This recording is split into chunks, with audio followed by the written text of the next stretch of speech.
ati ramadaanaa soomanuu dirqama nurratti godhe roga islaamummaa shanan arkaana islaamaa shananirraa soomana tokko taasise rabbiin keenya subhaanahu wa ta'ala. Rabbiin subhaanallah ramadaana dirqama nurratti godhuu wajjiin bu'aa gurguddaa nuti ramadaana kanarraa argannu faayidaa hedduu rabbiin keenya subhaanahu wa ta'ala nu taasise. Baatii isii keessa diliin hedduun nama araaramamtu, namoota hedduu rabbiin ibiddarraa bilisoomsu, baatii ibaadan isii keessa nama laaftu, wanni hundi nama gammachiiftu rabbi taasise. Rabbiin keenya subhaanahu wa ta'ala dirqama tokko hoggaa gabroota irra kaa'u dandeettiidhaan wajji kaaye waan isaan dandayan jechuudha. Yoo karaa ittiin akkaataa itti waan san gabroonni geggeessuu danda'u wajji taasise rabbiin keenya subhaanahu wa ta'ala. Soomanas akkasumatti namoota hedduu soomana kanaan dhaabbachuu hin dandeenye sababaa amma lakkaa'uu teenyu kanaan namoota kanaaf uzrii yoo rakkoo soomana itti furuu dandahan taasiseef al-a'dhaaru mubiihatu lilfitri uzrii sababaa isiitiin soomana furuun namaa tahu sanin waa xiqqoo isinii lakkaawa. Nama akkamtu soomana furuu dandaya. Soomanni waajiba rabbiiti osoo jennu namoota furuun isaanii hayyamameetu jira. Maali namoota akkamiif hayyamame? Yoon akkam tahan soomana furuun namaa hayyamamaa waan jiru takka lama jee isiniif lakkaa'uu barbaada. Maaliif namoonni hedduun waan kanatti hoggaa fayyadatu namoota dogoggoruutu jira. Itti fayyadatuu keessatti jechuudha. Akka dogoggorri sun hin argamneef warri rabbiin uzrii isaanii godhe sun qixa gartee sirriitiin akka itti fayyadatuu dandahan gabaabsee odoon dheereessine bakka hedduraa dhageessanii nin beeka akka bakka hedduraa dhageessan yeroo soomanaa kanaree namni maasha Allah du'aanni akka jirutti wareegama kafalee nama waa barsiisa bakka jiru hunda waan kana isinirra dhokatalle jee yaadu anillee mee sagalumatiyya sagalee warra na dura dabretti dabalee irra deebii akka isinii taatu waa gurra isin buusuu barbaada. رفع الحرج وعدم إلحاق الضرر والمشقة بالمكلف من المقاصد الإسلامية. حواسني توك نمتكي درقمني أمانتي دا الرجل توك أكا إني هركني أكا إني هنچنك أمني چنكي إسر أولچون ركو إرى أولچون نيا بريدو سببا سيدا شريان إسلاما تاسفت الرأي شريان نما ميرو فين دوفن nama cinquuf hin dhufne nama rakkisuuf hin dhufne rakkoo namarraa kaasuuf cinqii namarraa kaasuuf dhufte malee nama cinquuf hin dhufne. Soomanni hoggaa dirqama nurra godhamu nuun azzabuuf yoo nuun cinquufii miti. Salaanni wayita nurra godhamu nuun cinquufii miti nuun azzabuufii miti. Idaa amartukum bi amrin fa'atuu minhu mastata'atum. Hoggaa waan tokkotti isin ajaje akka dandeessanitti hojjadhaa nuun jee nabiin keenya sallallahu alaihi wasallam. Shari'aan islaamaa rakkoo namarraa fuuti malee rakkoo namarraan keessu. Daliila hedduutu jira kanarraa quraana hoggalaallu waan adda addaa yuriidu Allahu bikumul yusra walaa yuriidu bikumul usra. Akkana nuun jaa rabbi subhaanahu wa ta'ala rabbiin laafintiidha isiniin fedha wama hunda keessattu jabduu isiniin hin fedhu isinirra laaffisuu hin fedha malee isinirra jabeessuu hin fedhuu ja. Aayaata biroo keessatti yuriidu Allahu an yukhaffifa ankum wa khuliqa al-insaanu daciifaa. Rabbiin waan ajaju keessatti waan irraa isin dhorku keessatti illee waan itti isin ajaju keessatti illee rabbiin keenya subhaanahu wa ta'ala isinirraa haffalleessuu barbaada. Dirqama waan isin hin dandeenye isinirratti hin fe'u laa yukallifu Allahu nafsan illaa wus'ahaa. Isinirraa haffalleessuu barbaada. Isinirraa laaffisuu barbaada. Wa khuliqa al-insaanu daciifa ilmi namaa kun daciifa akka ta'e beeka rabbiin keenya subhaanahu wa ta'ala. Aayaata biroo keessatti wamaa ja'ala alaykum fi ddiini min haraj. Diin keessatti rabbiin rakkoo isinirratti hin taasifne eeja. Rakkoo isinirratti hin goone rabbiin subhaanahu wa ta'ala waan karaa isinii godhe waan ittiin nagabbaraa jee waan isinirra kaaye keessatti rakkoo isinitti hin goone laafintiidhaan wajji godhe jechuu duuba. Akkaataa nuti waan san ajaja rabbii san akka dandeenyutti hojiitti hiina jechuu duuba. Salaata yoo ta'e dhaabbattee dandeessu dhaabbattee salaata. Dadhabdu teessee salaata. Dadhabdu ciiftee salaata. Soomana yoo ta'e hunoo akka amma waan amma lakkaa'uu deemnu kana itti kanatti fayyadatta jechuu. Soomanni ramadaana dirqama rabbiin gabricharra kaaye gabrittirras kaaye warra baaliga ta'ee dirqama amantii fudhatuu gahe dirqama sanirra rabbiin kaahillee haa ta'u ammoo hunaaka ba'dul awaaridi wal a'dhaari rakkoo uzrii takka takkaatu jira ta ilma namarra dhuftu rakkoo takka takka ta nama mudattuutu jira waa'ee isaa keessatti immoo dirqama soomanaa san ta isarraa buuftu jechuu yeroodhaaf dirqama soomanaa san ta isarraa buuftu rakkoo adda addaatu ta nama qunnamtu jira sababaa sanii furuun isaaf hayyamamu jechuu inumaa yeroo garii hayyamamuu qofaa miti furuun irra dirqamaa jechuu yoo rakkoon sun waan ulfaattuu taate furuunuu dirqama haa ta'u jechuudha hayyamamuu qofallee osoo hin ta'in furuunuu yeroo garii kati dirqama haa ta'uuya wanni sababaa isii soomana furuun namaa hayyamamu tuun waan akkami isiin gabaabsinee taakka lama jee isin ilaala akka nu durallee facaatullee barbaadu maal yoo tahe gabrichi tokko gabrittiin takka gabroonni rabbii tokko yoo akkam tahe furuun isaanii hayyamamaa khadura almaradu dhukkubsataa ta'uudha namni kun almaradu wahuwa min al'aadhaari almubiihati lilfitri dhukkubni rakkoo soomana furuun namaa hayyamamurraayi soomana akka furan nama taasifti dhukkubni jechuu rabbiin akkana jedha subhaanahu wa ta'ala faman kaana minkum mariidan aw alaa safarin faciddatun min ayyaamin ukhar faman shahida minkum ash-shahra falyasum hogga soomana dirqama nurra godhe namni baatii arge haa soomanu ajajni kun amma khawalii galaate ammoo namni dhukkubsataa ta'e yoo yeroo soomanni seenu kana inni dhukkubsataa ta'e yoo imala jiraate furuu danda'a yeroo fuula duraa keessatti khafalaanuun ja'a faciddatu min ayyaamin ukhar namni dhukkubsatu ni furaa namni dhukkuba qabu soomana ni furaa jenne hayyee maali dhukkubni sababaa isaatiin soomana furuun namaa hayyamamu dhukkubni soomana furuu namaa hayyamsiisu kun dhukkuba akkami amma asii bakkitti bareechine ilaaluu barbaachisu qajeelloon dhaggeeffadhaa bakka kana namoota hedduutu hamikinaata wayii barbaadu jira namni qalbiin isaa darree imaanni isaa kun qalala'u uzrii rabbiin taasise kana sababaa godhachuudhaan dhukkuba kana dhukkuba akkami ha soomana namaa furuu namaa baqqaasisu jechuu kana akka maleetti fudhatee karaa maleetti namni itti fayyadatu akka hin jiraanne dhukkuba akkamtu isaa yoo dhukkubni sun nama qabe soomana furuun namaa hayyamama huwa almaradu alladhi yakhaafu ma'ahu al-insaanu ad-darara aw al-halaaka dhukkubni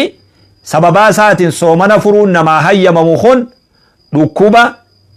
yoo namtichi kun ka'ee ha soomanu taate dararaa yoo miidhaa lubbuu sarratti sodaatu yoo gaaga'ama jechuudha miidhaa qaama irratti fidu miidhaa namticha kanarra fidu sababaa soomanuutiin miidhaan itti dhuftu yoo inumaa gaaga'amu isa halaaku dhukkubni isaa dhukkuba ulfaataa akkanaa yoo tahe aw yalhaquhu bihi mashaqqatun shadiida yoo dhukkuba kanaa wajji yoo seumane rakkoon ulfaattuu taate ka isa mudattu yoo tahe rakkoo akkam rakkoo dhukkuba san itti dabaltu laal rakkoo dhukkuba san itti dabaltu yoo fayyaa booda duraa aansitu sababaa inni sababaa rakkoon sun dhukkuba itti jabeessitu yoo fayyaa isaa booda duraa aansitu mashaqqaan akkanaa rakkoon halaaka lubburra sodaatu sabiyoo soomana kana dhukkuba kana wajjii ka'ee ha soomanu taate haalli kun ka isa mudatu jechuu yoo sodaate namtichi kun ni fura yeroo biroo yeroo fayyetti hanga isarra jiru khafala jechuudha jiddumattu namoonni tokko soomana keessa yoo dhukkubsate yoo isumaa dhukkubsatu soomanni itti seene odoo dhukkuba sanirraan fayyin osoo dhukkuba sanirraan fayyin du'e kana qadalleen irra jiru duuba namni qadaan irra jiru nama dhukkuba sanirraa fayyee yeroo kafalu argatee soomana san hin kafalin deebi'ee immoo jidduu tanaan ajallitti dhufee du'e suni irraa kafalama aanan isalleen irraa soomanuu qaba yoo firri irraa soomanuu qaba jechuudha dhukkubni isa wajjin soomana furuun namaa fayyada baqqa'u isa kana dhukkubni xixiqqaan dararaan irraa namatti hin dhufne dararaan qaama keetitti illee dhuf lubbuu teetirratti illee dhuf yoo cinqiin mashaqqaa waan jaan yoo soomante mashaqqaan sittin dhufne sani sababaa saniiti jecha soomana hin furan dhukkuba nama miidhu malee dhukkuba akkanumatti caadii ta'e tokko haumaa soomantuu sumaa sittin dhufne sanii jecha soomanni hin furamu akkanatti qabannaa taakka jaa dubbii wal jalaa qaba malee hin taatu taakka jaa khalamaanii namni furuun hayyamamuuf jaarsa dullacha turkufa yoo totorraa jaartii dullatti turkufa totorraatu warri kuni akkuma dhukkubaa kanan laalama furiinsi isaaniif hayyamama maaliif waan soomanuu hin dandeenyeef jechuudha waan soomanuu hin dandeenyeef furuun ni hayyamamaaf walaa qadaa alayhima jarri dulloonni kun qadalleen irra hin jiru li'annahu isaan soomanuu hin danda'an waan soomanuu hin dandeenyeef qadalleen isaan irra hin jiru jaarsa dullachaa fi jaartii dullattii kan maali malee yeroo akkam yeroo misaaliif amma amata keessatti yeroo soomanni namarra jabaatu jira yoo oowwa ta'ee namarra jabaatu yoo yeroo tana yeroo qabbanaa keessa kafaluu ka dandayan jaarsa kunii fi jaartiin dullattiin tun yeroo qabbanaa keessa yeroo takkaa halkanii guyyaa walii gabaabbatu keessa yoo kafaluu ka dandayan ta'e ni kafalan yoo hin dandayin isaan kafaltiitu irra jira malee soomanna qadaa kafaluun irra hin jiru badala sanii isaan kafaltiitu irra jira maali sun guyyatti miskiina tokko nyaachisan soomana ni furan guyyatti miskiina tokko nyaachisan miskiina tokko kana maalirra dhaabbanne akkana jenna وعلى الذين يطيقونه فدية طعام مسكين ربي خينيا akkana jedha سبحانه وتعالى warra soomanan ammoo soomanuu wajji mashaqqaatti ta'u soomanni kun isaan rakkisu akka jaarsa dullacha akka jaartii dullatti warra soomanni rakkootti fidu warri kuni soomana furanii kafaltii kafalanii guyyatti miskiina tokko nyaachisan hangam takka fidiyaan kennan kun maali cufa miskiinatiifuu kiiloo takkaa fi cinaa ruuza waan akka nyaadhamu kiiloo takkaa fi cinaa miskiina tokko nyaachisan dheedhii kennaniifis bilcheessanii nyaachisanis humaatii miti kun dheedhii nyaachisanis bilcheessanii nyaachisanis dheedhii kennaniifis humaatii miti guyyatti kiiloo takkaa cinaa guyyatti kennaa deemanis wali qabanii waan guyyaa 10 bakka takkatti waan guyyaa 10 bakka takkatti waan guyyaa 30 illee wali qabanii bakka takkatti yoo kennan homaa irratti hin jiru ni taha akkattis jechuudha kanaafuu jaarsi dulloome fi jaartiin dulloomtee turkufa taatee soomanuu hin dandeenye warri kuni ni furan qadalleen irratti hin jiru ammoo kafaltii irra jira akkas jennaani qaceellotti gaa laalaa dhaggeeffadhaa qaceellotti sadaffaan dubartii garaa qabduu fi tahoosiftu bakka kanatti dubartiin qaceelloo dhaggeeffadhaa duba bakka tanatti qaceelloo dhaggeeffadhaa dubartiin gariin garaa qaban jechuu kana waa garatti hafnaan soomanuma furan jechuu seeti ilmoo luuysisanii harma afaan keenyan furuun numa hayyamama seeti akkasii miti maaliifin akkasiin jaa gaaf tokko intalti takka na bilbiltee sheekha baatii afuriin garaa qaba soomana furuun hin danda'ayi naan jette sababaa kiyya wanni baatii afurii maaltu garaa si jira maarii jecha soomana furtaa yoo deeyda'a waan jedhan tokko deeyda'a sababaa deeyda'ani sun nama gariirratti darajaa dhukkubaa gaya nyaata dhoorkee waa hunda dhoorkee namni haakima haga ciisu takka gaha wanni sun yoo waan akkasii ta'e suni hukmii nama dhukkubee qaba sun hukmii nama dhukkubsatee qaba namni akkasitti wanni isaa sun amala hama akkasii qabu deeyda'ni isaa izaabarra hamaadhaa suni akkuma dhukkuban lakkaawama suni furuu danda'a ri'anna uree haakimaa wuciisee nyaata dhabee zeerootti kaayanii guyyaa meeqa haakima ciisa akka dhukkuban lakkaawama sun ammoo garumatti waa nama hafanii jecha soomana ni nyaatan jechuudha miti maaltu jira bakka kana ulamaa'iin islaamaa hundi walii galanii dubartiin garaa qabduu fi talluuysiftu فروني دندهني يرو تنفرن يونين كأي صوماني كجلو نلقي فد دبرتي خيساو دبرتين صومان تتيقون تدلوتا تركوفان تين كجلو نلقي فد دبر يرو أكم نمني غراك أبو فرودن دا يرو أكم نمني هوسيسو نمني لويسيسو فرودن دا يو كأي صومانا خنا صوماني ilmoon angaraaq abu tanaatu miidhama jechuu yoo sodaate taakkaji yoo anaatu miidhama jechuu sodaate rakkootu narra dhufa jechuu sodaate egaa tuni waan siifi rabbi olin beeytan kaatee yoo soomante anarra rakkoon dhufti haadharra rakkoon dhufti jechuu yoo sodaatame yoo waan isiin garaa qabdu san rakkoon irra dhuftee wanni sun akka malee taati jechuun sodaatame yeroo kana furuu dandeessi duuba garumaa qabaatan jechuudhaame dubartiin garaa qabdu tun yoo kaatee soomante gaaga'amni ka isirra dhufu yoo taate yoo ilmoo isiin garaa qabdu sanirra gaaga'amni ka dhufu yoo taate yeroo san ni furan gaafa ilmoo san deeyse yoo ilmoo luysiftu sun isii jabaate kafaluu dandeessi hanga furte san jechuu kan akkasin naa hubadha dubartiin garaa qabdu yeroon isiin furuu dandeessu yoonin ka'ee soomane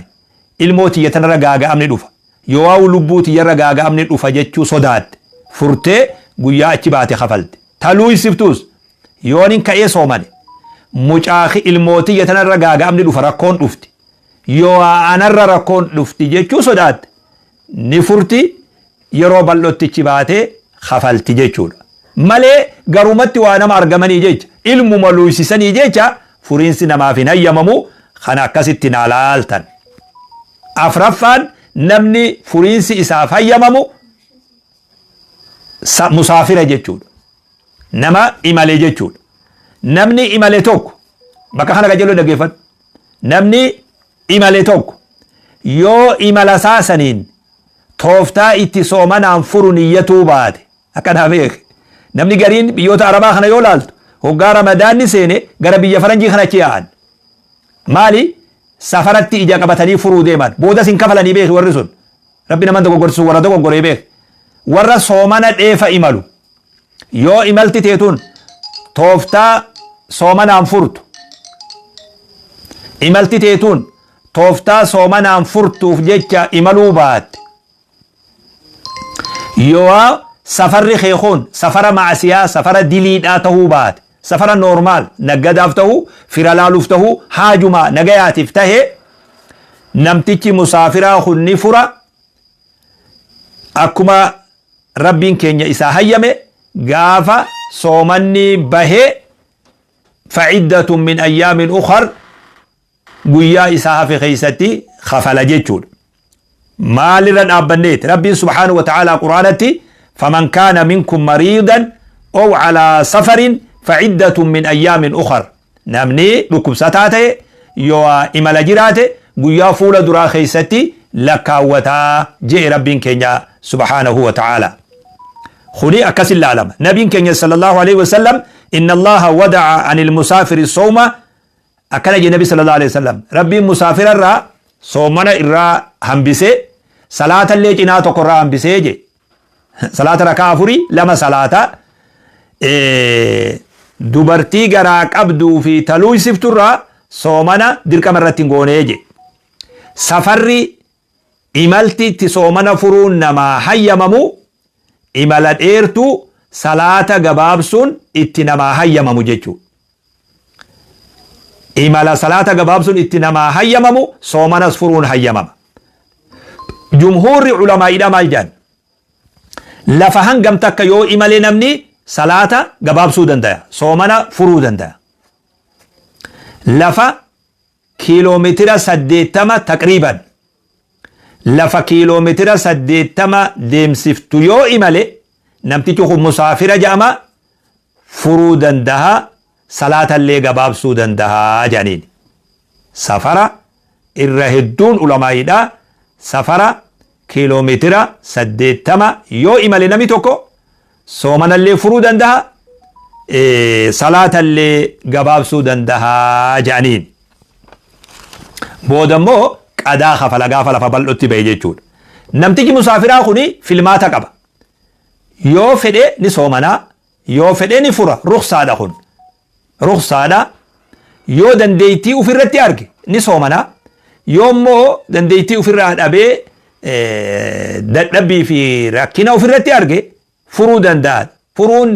dirqamaa miti. Ruqsaadha malee ni hayyamameef. Lakki ani mirqaanan qabaanin soomanaa yoo jee soomanuu danda'a. Waan tasumuu khayrun lakum jee beek soomanuutu irra caala. Li'annahu qadaa firra godhurra soomanuutu irra caala. Hadiisa hedduutu jira. Anas bin Maalik nabi wajji imallee sallallahu alaihi wasallam ramadaana keessa tuutti gariin furte gariin soomante warra fures maa furte jee namni komatun jire warra soomanes maa soomantan jee namni komatun jiru namni jabeenya ofirraa arge ni soomana namni dadhabbii ofirratti arge ni furaa jedhaniin. Kuni musaafira furee guyyaa bal'otti bahee kafala jechuu. Shanaffaan wanni soomanni sababaasii furamu laguu waan jedhan. Dhiiga sunnaa jedhaniin kana gizee garii sunnaa jedhan gizee garii laguu jedhaniin. Ka dubartiitti dhufu kana baatiitti dubartii mudatu kana jechuu. Kun dhufnaan soomanni ni cabaa. Dubartiin kun hanga xaaharottutti ni nyaatti. Gaafa gartee yoo rabbi fedhe soomanni irraa bahe jidduu tanatti osoo soomanni amataan dhufne jidduu tanatti kafalti jechuu. Tun ammoo dubartii deesse jechuu. Dubartiin deesse soomanni irratti hin jiru soomanni siidhaa.